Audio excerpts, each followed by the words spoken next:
Good evening. Welcome Recording in progress. to the March Roundtable for Gateway Area Council. My name is Matt Pegliero.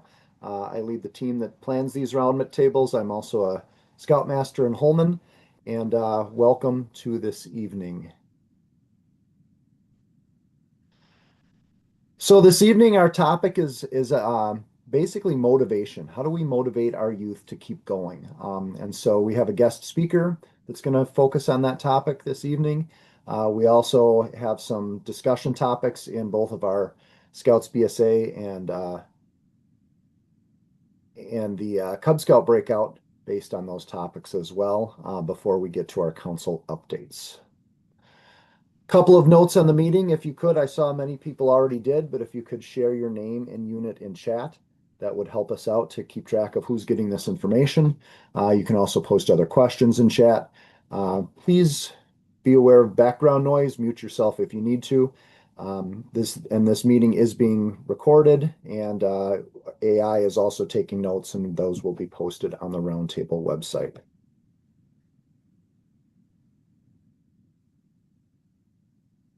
Seeing everyone right now. So can everybody see me? There we go. All right, very good. My screen is being a little funky tonight. Okay, so for our opening, I'm actually going to switch over to a video that was shared with me from Troop 68. They're going to lead our opening this evening. So glad that they are helping us out. Boy, there we go.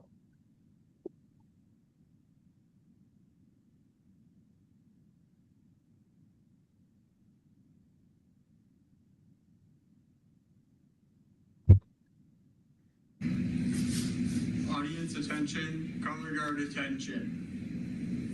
Color guard forward march.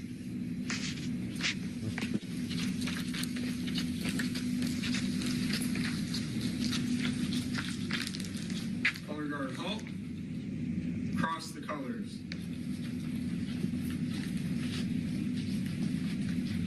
Color guard halt. Post the colors.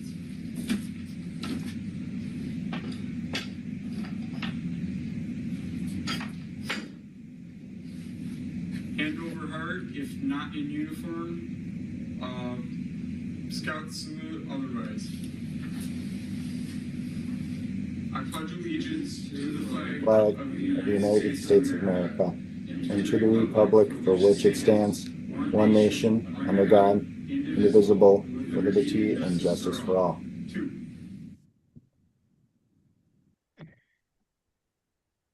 Okay.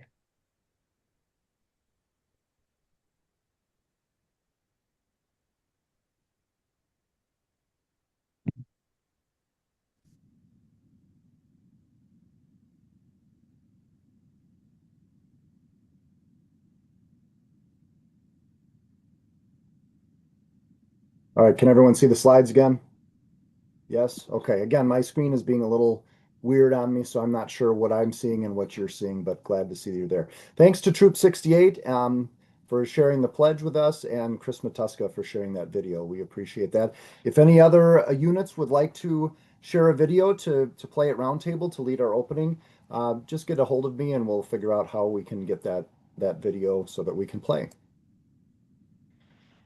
All right, our scouting history this month in scouting history, it is Women's History Month, and so uh, we want to give a shout out to all of the women that support scouting, but want to highlight one in particular. So Catherine Pollard, I don't know if you know this story, but she is regarded as the first female scoutmaster in what was Boy Scouts of America. She actually began leading a troop in Connecticut in 1973 because no men stepped up to do the job. But unfortunately, at that time, BSA did not recognize women as scoutmasters, and so she had to wait until 1988 when women were officially recognized to have her recognition as the first scoutmaster in BSA. So just a shout out to Catherine and also to all of the women that support scouting and our units and helping our youth. We know that this organization would not be possible without the support of many women and men. So thank you. All right, Chester was not able to be on tonight, but our safety moment deals with resilience in youth, which I think ties right into the topic of motivation. Um, and so, of course, resilience is the ability to adapt and keep going when times get hard. And I think the key takeaway here is that resilience is not necessarily something that we're all just born with, right? It's not something that you have or you don't. It's a skill that can be developed over time. And so, according to the American Psychological Association, there are 10 tips here that youth can work on, and that we as adults working with youth can help, can use and encourage so that youth can develop these skills. So number one there is encourage connecting with friends and family and community. Number two, going easy on ourselves. Number three, creating kind of a safe place for ourselves, a stress-free environment, whether that's a bedroom or a tent at camp or just a place to be. Sticking to a routine, having some consistency can help during those stressful times. Making sure we take care of ourselves and we encourage our youth to take care of ourselves, right? We want them to be physically fit and mentally awake and morally straight. Getting sleep also is a really important thing in promoting resilience and mental health. Um, Keep taking control by pushing through once, even when things get really tough, just taking things one step at a time. Encouraging the youth to express themselves either by about things, journaling, doing some other activity. Um, Helping is always something that helps us in our own mental health, and I think we do a great job of this in Scouts with helping others. Um, Always making sure that we help our youth to put some things into perspective, help them to see that even if things seem really terrible and unbearable now, it's not going to last forever, and we can move on.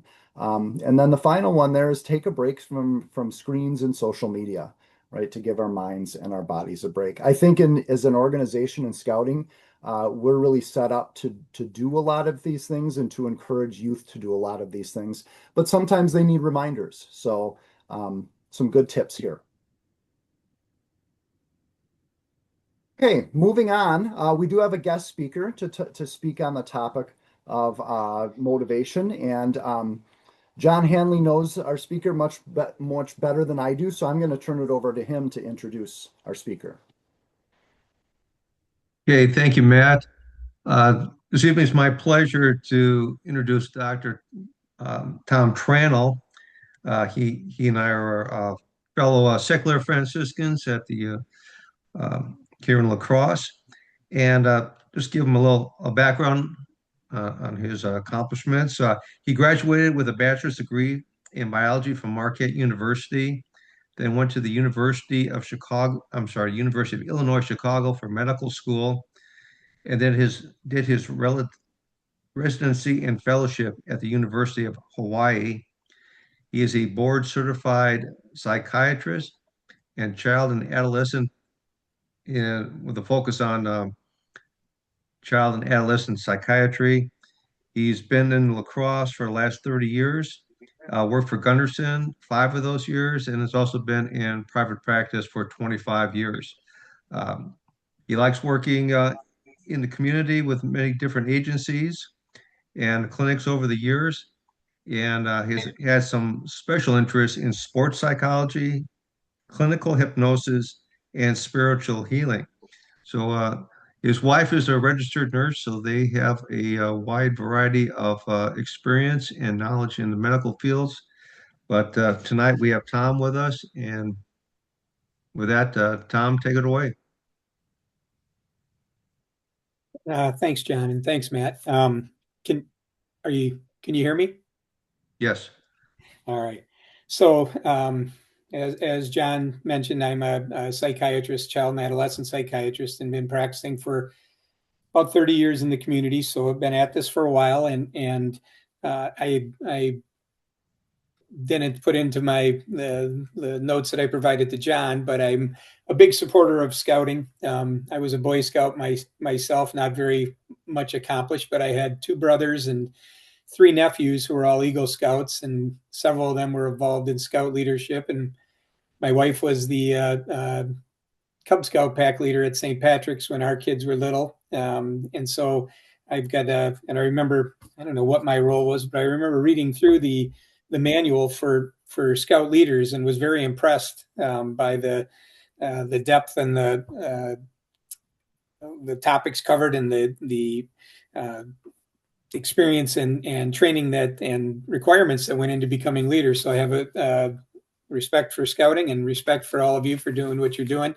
I don't think I'm going to be giving anything that's earth shattering here tonight. I think a lot of it, kind of reflecting on what Matt said earlier, a lot of it is stuff that you've done that you already do and that scouting and reinforces and emphasizes. And maybe it'll be a reminder of some of that. Maybe there'll be hopefully some things that you can take home with you. I'm going to go through, I've got a few slides and I see Matt's got those up. Thank you, Matt. And I'll be going through those relatively quickly because I know we don't have a whole lot of time for my piece here. And hopefully we'll have some time for discussion after I finish my little song and dance here. But I wanted to, when John kind of presented this to me and what Matt talked about, looking for ways to motivate the youth that we work with and that we encounter and trying to kind of help them along in their development, make them into strong and strong adults and good members of our community and society. I think from my aspect, what I really wanted to emphasize as I kind of thought about this more is relationships. And I don't think that's, again, anything that's new or earth-shattering. I think that developing a positive relationship with youth, especially from a secure, a safe, a good role model adult, is crucial and can go a long way. I can, say that I think just generally, but definitely in my career, my occupation, I've seen that time and time again, how crucial those relationships are throughout childhood, starting at the very earliest stages and obviously continuing into adulthood with those good patterns and models that are set early on really carry through and make a big difference in who people become and reaching their capabilities and kind of thriving, flourishing in society. So my take home is that, let's try and emphasize these positive relationships that we develop with each other and especially with the young people that we're working with. So the first slide there talks about, positive connections. I think I'm going to this is a summary. I'm going to go quickly through developmental stages. As a child psychiatrist, I would be remiss and probably going against my psychiatric code if I didn't, as a child psychiatrist, address some way the stages of development. And I think it's a good, again, something you probably are aware of and have heard before, or at least pick up on. And it's not going to be anything that's really new and different, but just a reminder and different ways to look at and to understand where kids are when we're working with them and maybe understand some of the struggles that they might have or difficulties that they might have picking up on things and ways to reach them. So I'm going to quickly go through a few stages of development and then try to emphasize on how we can engage, develop that relationship, connecting with kids where they're at developmentally, and then how we can deepen those relationships by showing that we care, showing that we understand and that we're really trying to help them rather than to kind of be strict authority or be somebody that tells them what to do, trying to make that relationship positive and ongoing. So if we can go to the next slide, Matt. First, the first type theory of development that I'm going to cover just briefly is Piaget's cognitive development, developing kind of the theories of how we develop our intellect, our patterns of thinking. And with the highlighted there stages 3 and 4, the stages that we're probably most encountering with scouting, the concrete stage of the early elementary age kids, and then the formal operational stage when kids start to enter adolescence. And just kind of the keynotes there are that when younger kids, those elementary age kids, that's when they really start to get out of that kind of really rich imagination ages of earlier on, the preschool age, and start to put things together and start to understand kind of basic logic, what numbers are about, how to employ their memory, and they really can get into trying to master those skills and trying to solve kind of concrete problems and learn how to work hard and to accomplish things. And so, but they're not capable of thinking abstractly, solving complex problems, looking at different options. And so it's not the what if scenarios. It's more kind of black and white things that's really kind of the task of their developmental stage there. As they move into the adolescent stages, and those numbers are a guideline. There's kids that get into that later. There's kids that move from one stage to another quicker.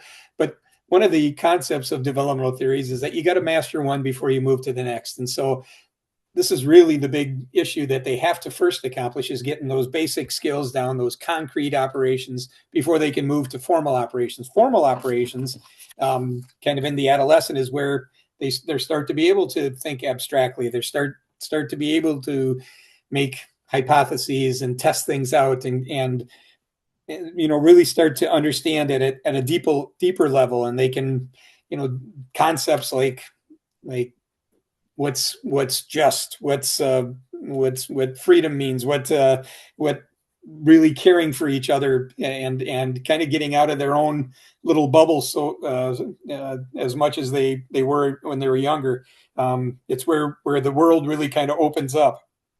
So that's the formal operations from this kind of thinking or cognitive developmental stage. So I think that's, if we can move on to the next one. The next development theory is from Erik Erikson, and it's the psychosocial stages. And Erikson talked a lot about how people develop their sense of self, their identity. And he went through these stages of social emotional growth, focusing here on stages 4 and 5, again, kind of the age ranges, the developmental ranges that we're looking at for most scouts entering, at the earlier stages and continuing through to early adulthood. That first stage that we're going to talk about, stage 4, there is in this industry versus inferiority. And that's lines up with what we were just talking about with the cognitive development, where they're mastering skills, they're developing some sense of competence, they can start to feel some confidence that they can do things, and they really are motivated to succeed, to get praise from whether it's a parent, a teacher, a scout leader. They like to be recognized for their efforts. But if they, struggle with that, if they have repeated failure, they can kind of fall, you can see where kids get down, get distraught, get kind of losing hope, or they lose their confidence. They don't want to try as much. So this is really a stage where it's important to encourage that confidence, and it's not necessarily being extremely successful or achieving highly. It's where we really want to appreciate that effort, that hard work, that they're making some steps towards gaining that confidence. The next stage, as they move into adolescence, is again developing their identity, where they start to think abstractly, like, who am I? What am I going to be? That's where Erikson, when he talked about the identity crisis, was one of his terms that he used a lot of adolescence. Adolescence, as most of us are aware, teenagers are a tough group just in general, and they do teenage things. So they start to get into this abstract where they will, kind of think this is how it works. I'm going to give this a try. Sometimes they fail miserably. I think that's something we have to understand when we're working with this age group, this developmental level, is that they're just kind of spreading their wings. They're trying to figure out, again, who they are, what they're going to be. They really develop strong relationships with peers. Peer relationships become very crucial, but also the adults are important in a different way. It's not that earlier seeking praise, but it's more of a looking at adults, the key adults in their lives, as, is this somebody that what characteristics, what traits do I see in this person? Is this somebody, and especially, again, people who have been involved in their lives, whether it's a parent or a teacher or a leader or some type of minister figure, somebody, what do I see myself becoming like them, and what about them that I like or don't like? So this is really the time of self-discovery, and they, if they accomplish this, we hope, the thought is that they move on to they begin to develop more deeper, intimate relationships. They can be successful, have a sense of identity in society. If they struggle here, there can be this sense of confusion or feeling lost or struggling in this stage for a long time. And it's always good for me to review this stuff too. And as I think, I know people who are my age who seem to be still struggling with some of these levels. And again, going back to, and I'm, at times, I think we all kind of go back and we have to, we get challenged at different things. And so I don't think we should get too upset or frustrated if we see kids kind of bouncing back and forth. They're going back, and you may have to, if they come across some kind of a traumatic situation or a big disappointment or failure, that you can see them where you got to go back and step back and kind of build them up again and kind of encourage them to move along. And I think we all go through that at some degree at different stages of our life. But again, with the thought that if we were able to accomplish it at some point, it's going to be much easier to go back, reinforce it, and then move on again. So it's a step system, but sometimes we go back a couple steps before and if we've been up here, it's much easier to go up those next steps that we do if we have to drop back. The next stage of development, the next slide there, I think is, Lawrence Kohlberg, moral development, which I think is crucial. It wasn't kind of one of the first standard things that I was presented with when I was doing my early training. And it was more, I'm old enough. A lot of times I feel too old, but back at the time when there were still Freudian and analytic type of psychotherapies or theories going on, and we didn't get a lot of, and I think a lot of that is now in its proper place. There's some utility, but it's definitely not the answer to everything. Kohlberg, in my experience, came on later in my learning, and I really appreciate, because Kohlberg talks about moral development and where kids develop their sense of what is right and wrong, their kind of ethics and how they grow from a moral standpoint. Looking again at those, the first two are the ones that apply to our scout level kids that we work with. Those early, those kind of elementary age, the Cub Scouts, maybe the Webelos moving into early Boy Scouts, are the what Kohlberg would call pre-conventional. That their decisions are based on they're still pretty self-centered, and they want to avoid punishment. They definitely like praise, but they don't want to get in trouble, and that can be a powerful motivator. That's not to, I think that can still be. That's not to say that we're not being positive, but it can be a kid doesn't take cookies because they know that their parent might yell at them, or they get scolded if that happens. That's kind of the one of the basic examples of, kind of that obedience out of fear of punishment. They still have that self-orientation, that they do things because they think they might get a reward for it, or also they get, so it's pretty concrete, it's pretty black and white. And as they move into that adolescent, a lot of times into early adulthood, they get more of a broader sense, thinking abstractly, what are the social expectations? What are the laws? What are, kind of what does society dictate how we make decisions?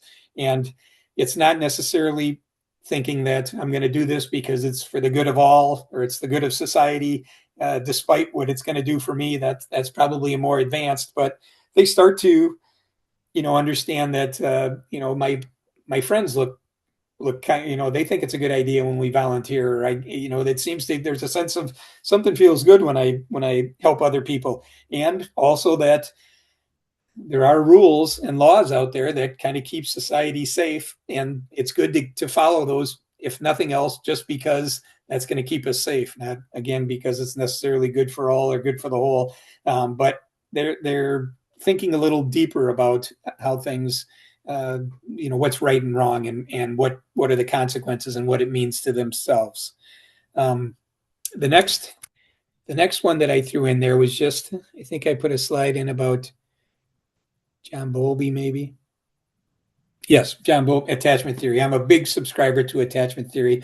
Bowlby was one of the first ones who kind of talked about social development and the theories of attachment, and it's some basic kind of primitive stuff that where kids are born with a need to attach for security and safety. So they do things like they coo and they smile and they seek out the secure adult attachment.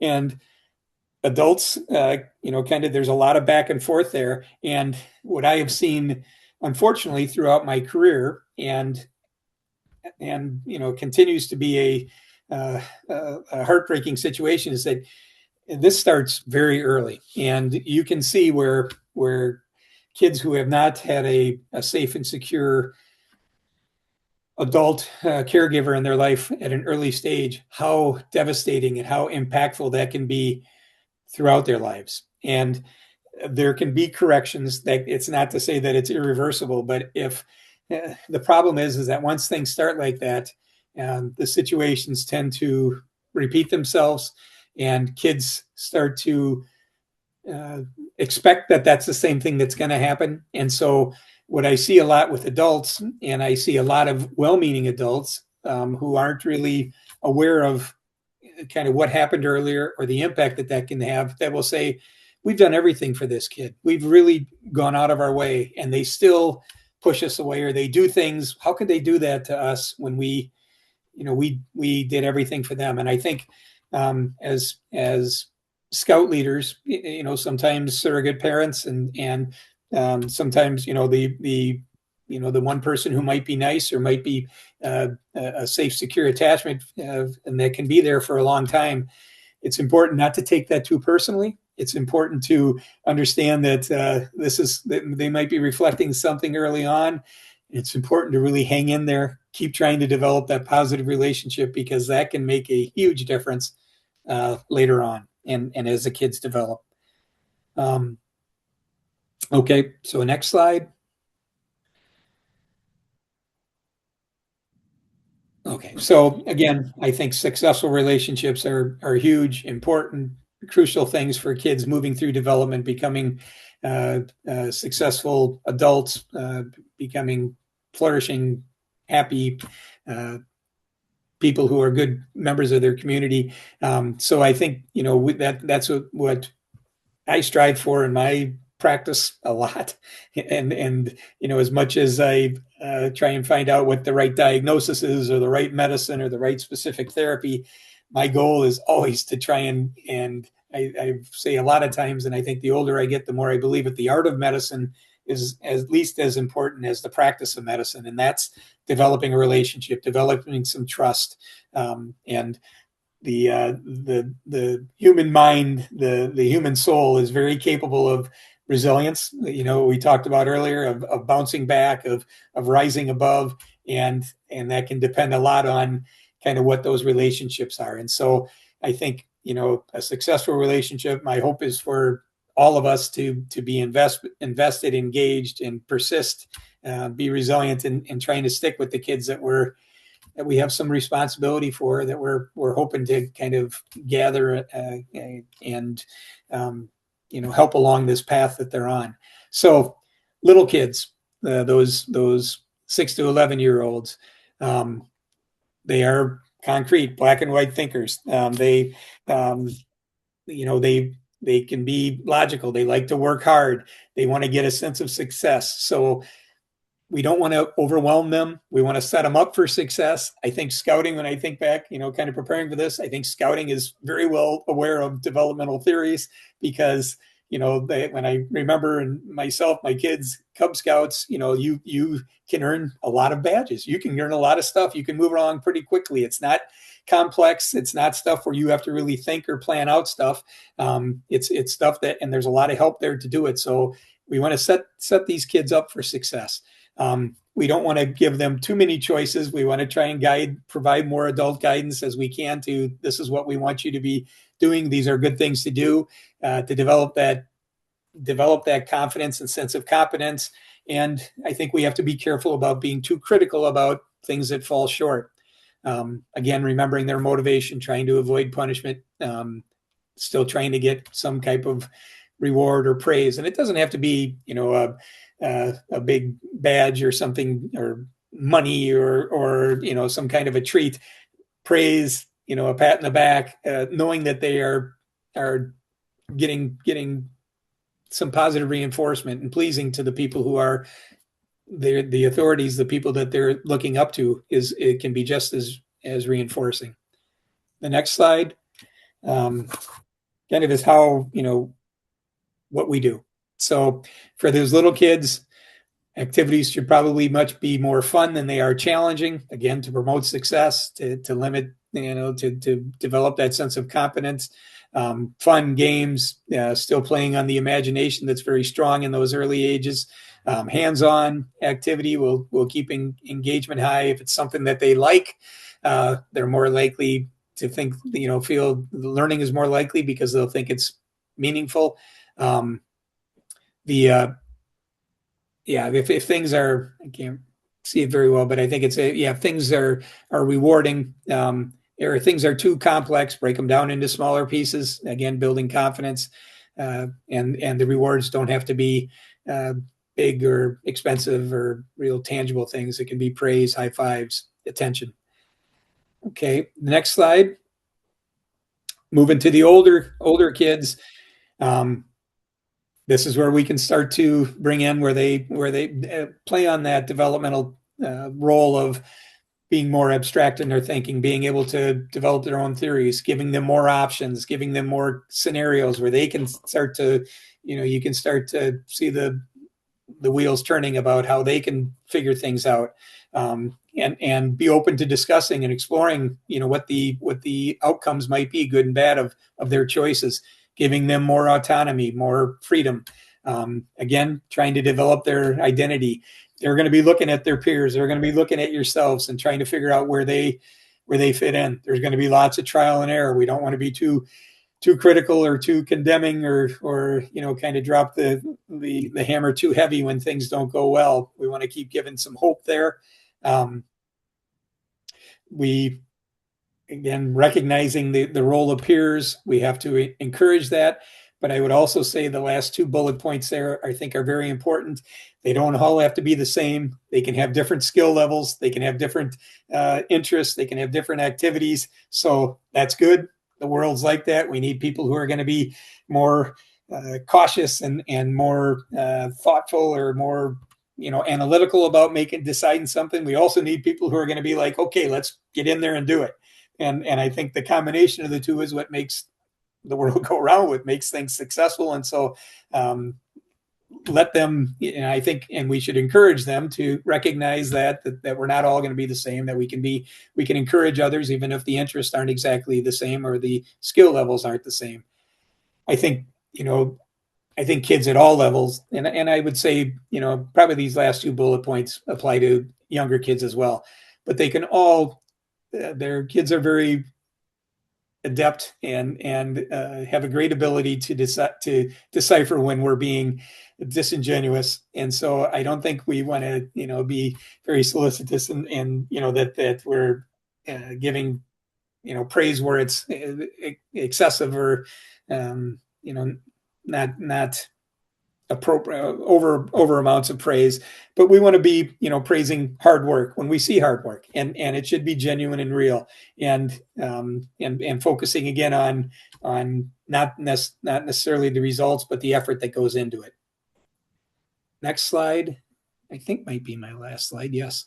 So, kind of activities for this older age group. I think there you start to level out the fun with the challenge. Again, we're trying to get them to be more autonomous, to be thinking more abstractly, to be more involved with it.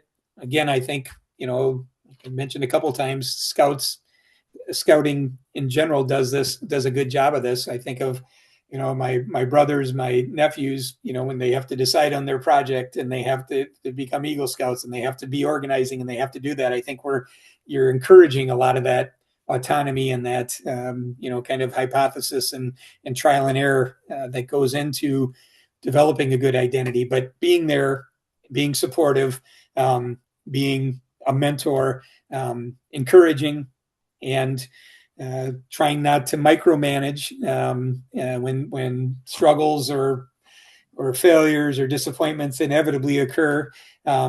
We go back and we're there to break it down, to process it without being too critical, and encourage continued effort, provide hope for it's going to be okay. We're going to figure it out this next time. Again, modeling the last point there, modeling appropriate relationships. They see how adults interact with each other. They see how adults interact with other kids. They definitely are aware of our interactions with them.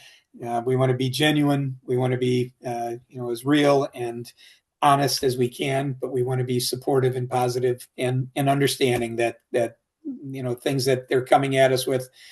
There's a lot of things that there's a lot of factors that may go into that, or maybe be behind it.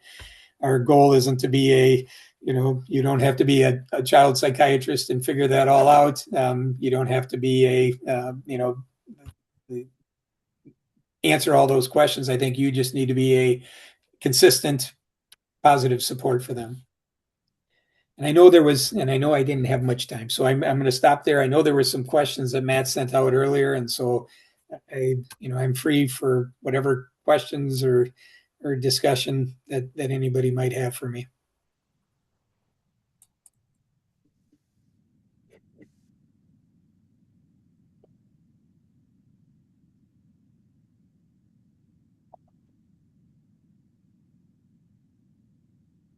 Any questions from the group here?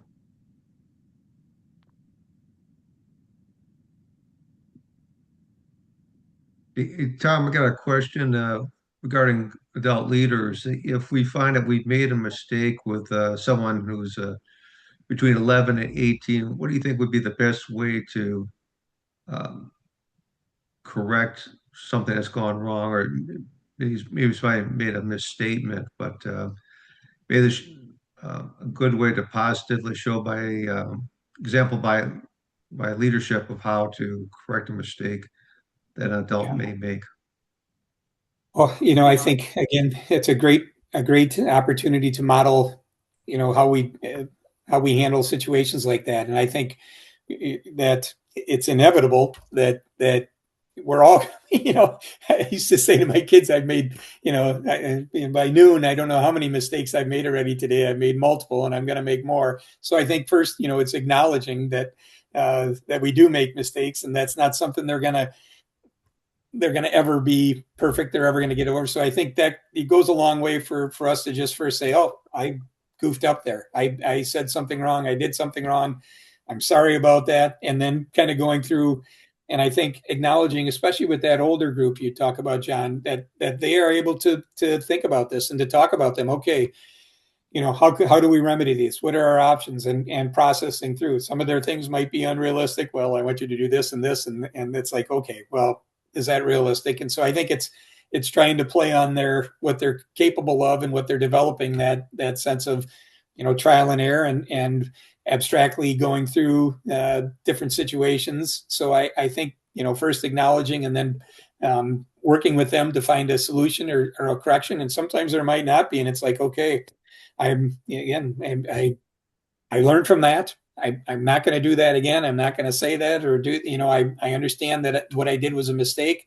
And I will do what we can to remedy it if we can. If we can't, that's unfortunate. Sometimes that happens, but we all do that. That happens to all of us, even the best of us, even the leaders that they're looking up to. So, and I don't know if there was something more specific, but that's just kind of my general thoughts hearing that first. Thank you, Tom. Sure. Tom, I had a couple things that came to mind. Number one, as you were talking through kind of the stages of development, in our programs, whether it's Cub Scouts or the older Scouts, the Scouts BSA, we often, we're going to have Scouts that are on kind of the earlier stages of that development and then further along in that development. And we're trying to get everybody to kind of work and exist and things together. Do you have any advice for how to make that work? Yeah. Yeah, I think, and obviously that can be tough because you never know.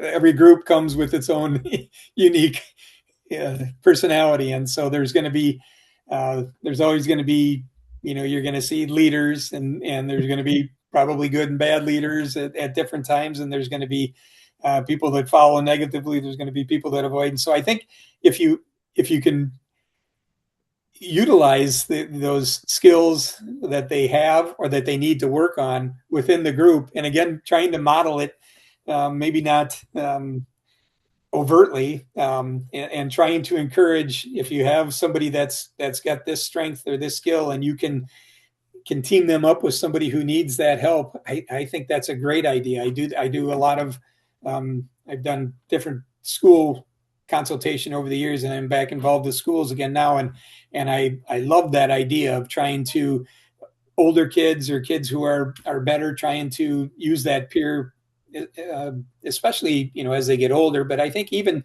little kids will look up maybe for other reasons to some of the older kids, and if you can leverage that, and that can be beneficial to both of them. I think that develops more confidence and kind of that inner sense of identity and what works out well and that what feels good, kind of all those types of developmental tasks of the older kids. So, but definitely can help the younger kid, and it might not be an age thing. It might be a kid that's just more advanced in this. And again, that's when I was getting back to the not overt. It's kind of teaming them up and maybe making comments, that's a good way to handle that. Or I really like what you said there. And so that the person who needs that hears that, and maybe you can, and I think it's, in your role, in my role, when I've worked with groups of kids in the past, we always have to kind of, and there's a great opportunity there that it's not a free for all, and sometimes left to their own devices, it can spin out of control. And so we can, without being too controlling, can kind of say, I like what you said there. I think that's a real good point, without saying you should be doing this too. And you can leave it there. Or if somebody starts to get on somebody or gets overwhelmed with it, and say, well, you know what? You can see they're trying. They're really trying at this, and I appreciate that. And then try to redirect it. So I think, there's there's a dance there that we all have to do. And you'll know your kids better. I work with young therapists all the time, and they're like, well, what are the words I should use when I come across this? And I said, you're going to figure out your own words. You can't use the same words that I use. You're going to be, and as you work with a group and you know them better, you're going to know what works for this group and this kid and that kid. So I would, follow your instincts with that. But I think playing that off each other for both sides benefits is a good idea. Okay, thank you.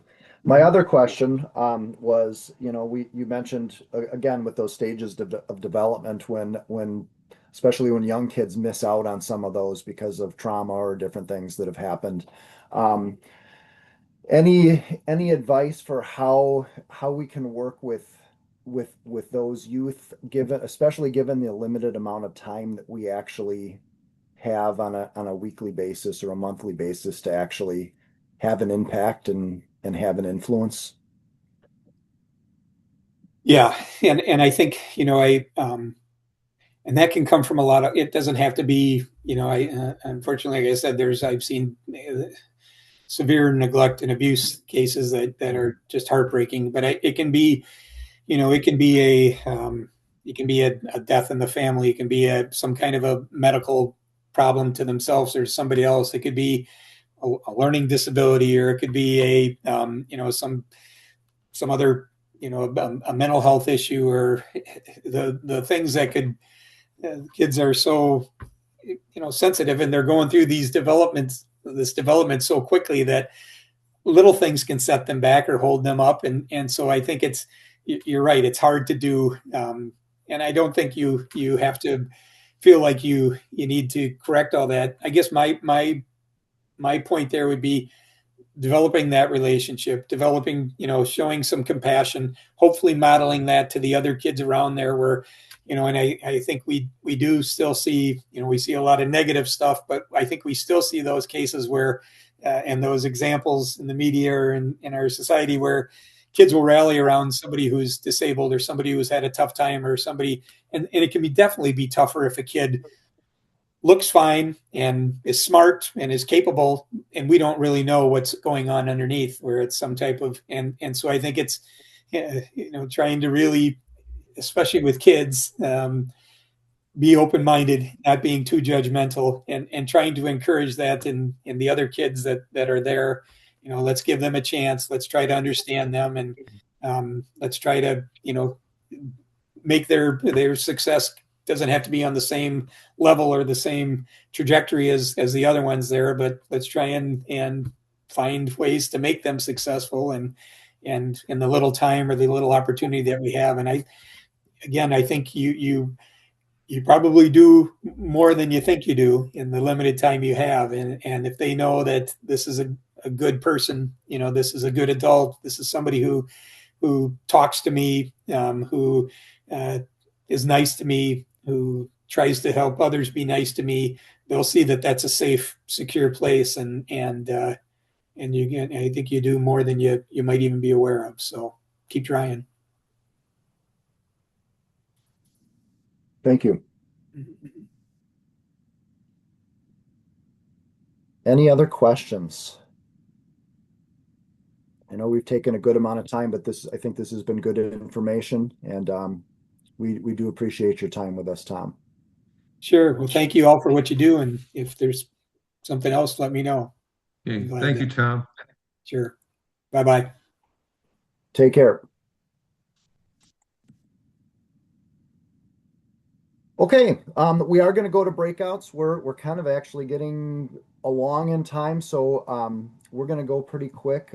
Maybe if we could get 10 minutes in breakouts and then come back and go through some updates quickly at the end, and try to get people out of here at a reasonable time. So if we could be back, what time is it? 7:18, 7:27, 7:28, and then we'll go through updates really quickly, okay?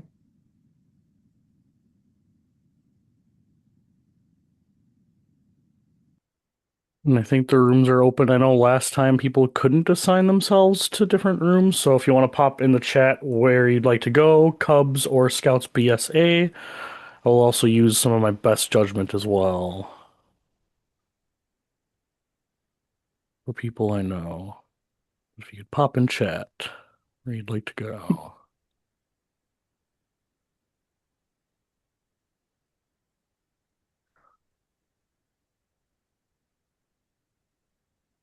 Justin, can you put me in the scouts?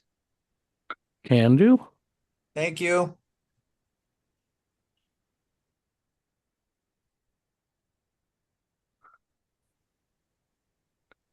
Um,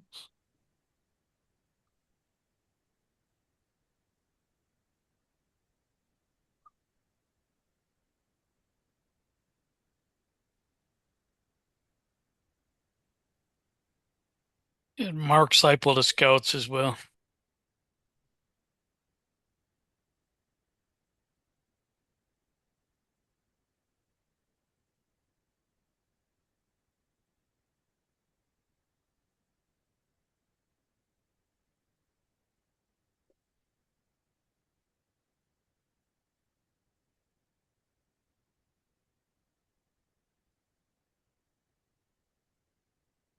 And Matt and John, I'm assuming you guys want to go to Scouts? Yeah, you can put me there.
Right, hello, everyone. Welcome back. I know we are short on time, but we're going to try to get through what we can here. I'm going to clean up one thing up so that I don't have to worry about that when I play this video.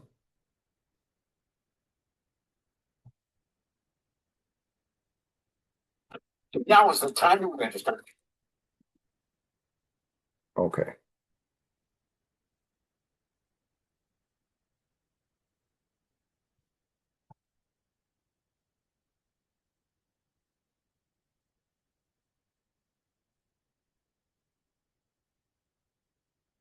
I apologize.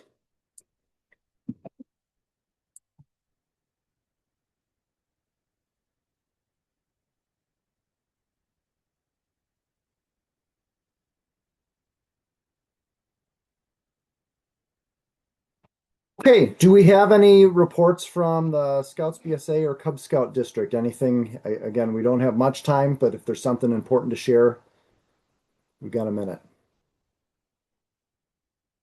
Brian or Kate, anything that? No? Okay. All right, Justin, we've got some membership training coming up. Yeah, this membership training is going to be aimed at everybody from every unit. So we really want to focus our recruitment efforts across the board in this coming year and talking about what kind of you know techniques you can have to have a good fall recruitment plan. So there's some stuff that's come from down from national that's been best case, best practice of things to do, and we just want to have everybody get those plans set before the summer hits. Because as we know, summer hits, all of a sudden things go in the flash of an eye. All of a sudden it's August, and then you're scrambling to try and think about those things. So April 16th at 7 p.m., we want everybody to be in there in person. That way it facilitates some better discussions amongst the audience. But if you're not able to make it, of course, there will be Zoom options. We just will want you to meet one-on-one with either me or Kelly to talk through your membership plans and how to formulate those. So keep an eye out for some more information on attending that. But otherwise, save the date, put it in your calendar, and try to plan on being at the Scout Center with us for that membership training. All right, thanks, Justin. Did Kelly want you to share anything about camp? Yep, got a few things here. Range Master course this Sunday is canceled. They are working on rescheduling it. For summer camp, Camp Decor still has sites available for all 3 weeks. I know one of the weeks is pretty close to full, and another one is also getting pretty full as well. So their campsites are getting pretty limited. With that, if your troop has plans already to go elsewhere, but you've got scouts looking to still come to summer camp and maybe aren't going, too far away, maybe it's their first year and they want to go to summer camp, but not to a faraway place, or anything like that. Maybe they just can't make the week that your troop is going. Provisional troop still has spots open for taking in scouts who don't have a troop, and we can put them in with the troop on camp. And lastly, we're looking for aquatics and kitchen staff. So if you've got anybody looking for a summer job, we are hiring. We're also always taking CITs as well. So if you've got any youth in your troops who are looking for those kind of opportunities and you think would be a good fit as a counselor in training, feel free to reach out to Kelly. Right, great. Okay, it's been a couple months since we've highlighted our scout spotlights. So we've had a few Eagles since then. So congratulations to Ian Fox from Troop 5, Jack Wilson from Troop 110, and Rhett Sherrill from 168. Some cool Eagle projects there. This is also the time of the year where we're starting to get some Arrow of Light. So congratulations to all of these Cub Scouts from Pack 17, Pack 28, Pack 77, 85, Pack 91, and Pack 279. Congratulations to our Cub Scouts for earning their Arrow of Light. We've got the recognition dinner coming up at the end of the month. This is the event where pretty much everybody in the council can get recognition. Any our Eagle Scouts from the past year, also the awards, the Silver Beaver, the District Award of Merit, and the Outstanding Eagle Scout will be recognized. New this year, you can nominate outstanding scouters from your unit. And so you go to the website there and you fill out a form, and I think there's a small chart fee for that, and then they will be recognized with a name tag at the event. So you can still sign up for this event as well. It's open to everybody, scouts, adult leaders, parents, anybody can attend. Did I get it all, Justin? Yep, the only other thing I'd add is it's going to be kind of like a James Bond Casino Royale theme. We're going Ooh. to, put in a theme to it, hoping to have it be a little fun. We're going to have some games going on, some music bumping when people get there. Doors open at 6. Nobody's going to be allowed in before that while we kind of get up and set the vibe and set the theme. So if you get there before 6, doors will be locked, and we'll be unlocking them at 6 o'clock for you to come in and enjoy our games and get ready for a fun night. All right. And it says dinner. Is this like a sit down dinner this year? Yep, and then we'll have we were planning a lot nicer dinner rather than just like a table of hors d'oeuvres. I know like kind of we've done that in the past, or more of a dinner like that. This will be a more of a sit down dinner with a full meal involved. $20 for each participant, whether they're a youth or adult. Okay, thanks. All right, lots of training opportunities coming up. So for Cub Scout leaders, we've got Baloo. This is the training that you need to be able to take your pack on an overnight camp out event or an outdoor activity like that. We've got that same weekend, April 18th to the 19th, is BSA ITOLs. This is the training, the outdoor training for our Scouts BSA leaders. So making sure we want to have all of our leaders trained. Wilderness First Aid coming up later in the month of April. This one is required if you are going to do a high adventure trip in the backcountry. You need at least 2 Wilderness First Aid trained adults. If you're going to Philmont, you need 3. So sign up for that if you need it. And then I do have a video to share for NYLT. There is still a deal going on, a reduced rate until April 3rd to sign up for NYLT. Lots of information here, but there's a video that I'm going to share. Did it switch over? Do you see my video? Now is the time to register qualified youth for the Gateway Area Council's NYLT National Youth Leadership Training Course. Every troop and crew deserves trained leaders who are prepared for the responsibilities they face. The course offers a premier experiential, team-based approach to skills that include communication, problem-solving, unit management, vision development and goal setting, planning, leading change, servant leadership, ethics and values, and conflict resolution. But it is also a week of great fun and a chance to meet new friends from throughout the council and beyond. This summer's course will take place on June 7th through June 12th at Camp Decorah in Holman, Wisconsin. Registration is open now, and discounts are available to all scouts who sign up by April 3rd. There are also scholarships available from the council for youth who need assistance with the fee. No scout should miss this great opportunity because of cost. Participants should be first class and 13 years old or have finished 8th grade by June 9th. And if you have scouts who are in leadership positions or you believe are ready for leadership who are close to meeting these requirements, contact the council before you count them out. Let us help you prepare your leaders. More information, including contacts, can be found at gatewayscouting.org/NYLT 2026.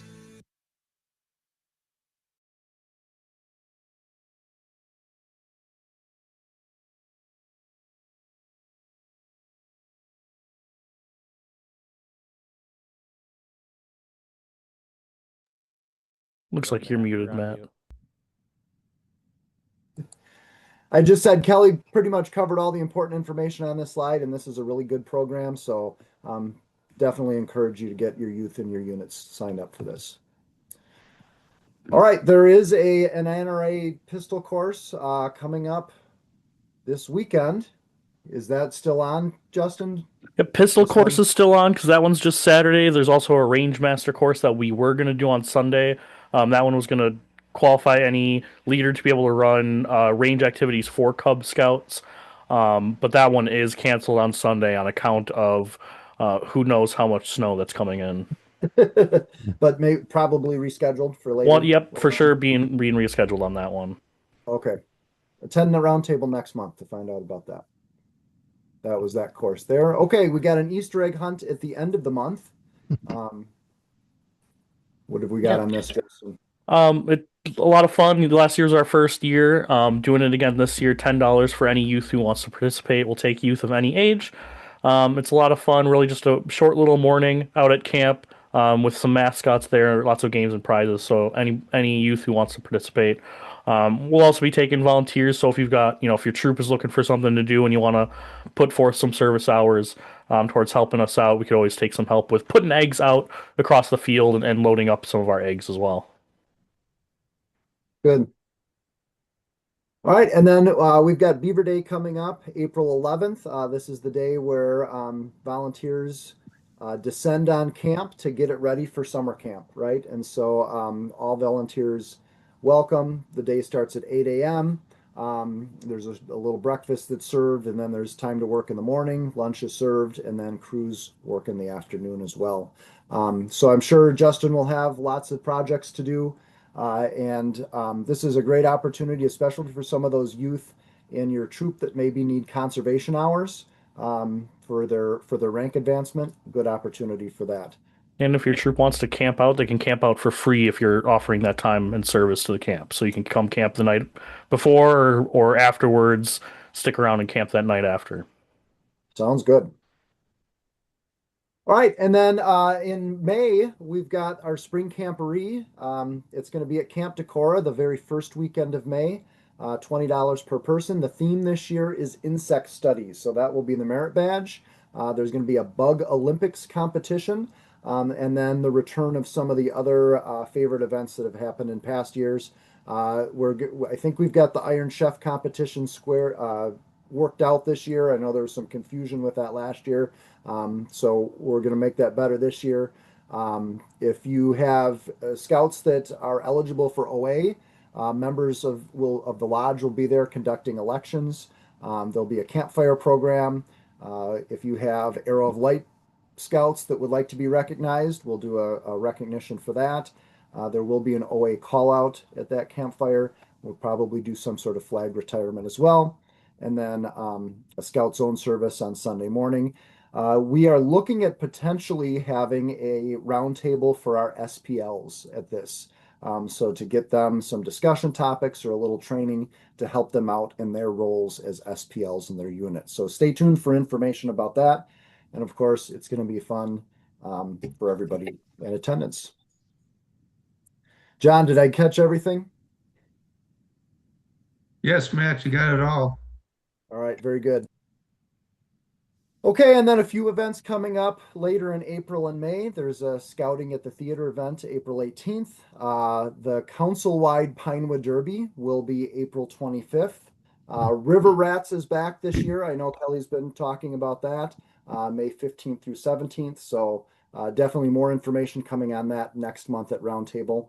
And then we do have the Sporting Clays shoot, another fundraiser for the council. Out at Woods and Meadows on May 29th. Our next roundtable will be April 9th. We'll be back on Zoom for that.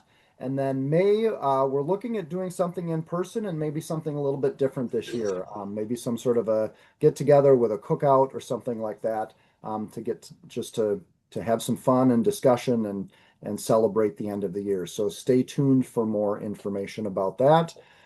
So those are going to be our last two roundtables of the year. Last chance to get your incentive to get your free nights out at camp for roundtable. So that's all we've got. Justin, from council, do we have any words of wisdom to end the meeting? I just want to, say a big thank you to all our leaders who helped support our amazing program. Last night we had our Golden Eagle Gala, and it was just really good to see all the community support that goes into scouting, as well as all the, leaders that we had there who put a lot of time and effort into the program, as well as all the smiling faces on our call tonight as well, who put all the time and effort. It's an amazing program, and it wouldn't be able to happen without all of you being here, attending Roundtable, learning what you need to know to bring it back to your unit to best serve them. So, I know the joke is it's only an hour a week, but we're thankful for all the many more hours that you guys put in. So thank you for spending your time with us tonight and really focusing on your unit and dedicating your time to make sure that you're putting on the best program that you can. All right. Thank you, Justin. Thank you, everyone. We'll see you next month, and stay tuned for information about that meeting. Take care. Have a good month.